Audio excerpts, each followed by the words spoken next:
కీర్తనల గ్రంథం 79వ కీర్తన.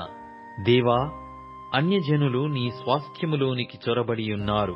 వారు నీ పరిశుద్ధాలయమును అపవిత్రపరచియున్నారు.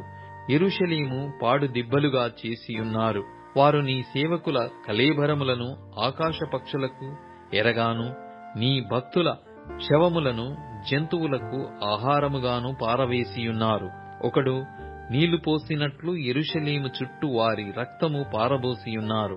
వారిని పాతిపెట్టు వారెవరునూ లేరు. మా పొరుగు వారికి మేము అసహ్యులమైతిమి. మా చుట్టూన్న వారు మమ్ము నపహసించి ఎగతాళి చేసెదరు. యెహోవా, ఎంతవరకు కోపపడుదువు? ఎల్లప్పుడునూ కోపపడుదువా? నీ రోధము అగ్నివలె ఎల్లప్పుడునూ మండునా? నిన్నెరుగని అన్యజనుల మీదను, నీ నామమును బట్టి ప్రార్థన చేయని రాజ్యముల మీదను నీ ఉగ్రతను కుమ్మరించుము.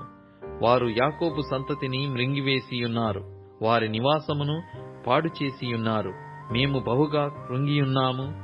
మా పూర్వుల దోషములు జ్ఞాపకము చేసుకొని నీవు మా మీద కోపముగా నుండకుము. నీ వాత్సల్యము త్వరగా మమ్ము నెదుర్కొననిమ్ము. నీ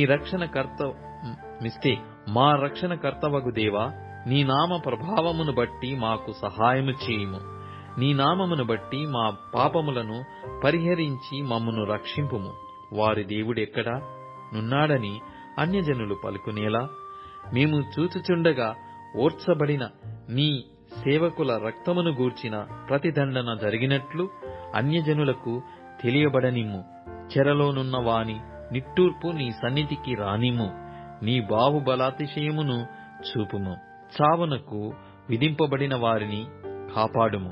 ప్రభువా, మా పొరుగువారు నిన్ను నిందించిన నిందకు ప్రతిగా వారి ఎదలోనికి ఏడంతలు నిందను కలగజేయుము.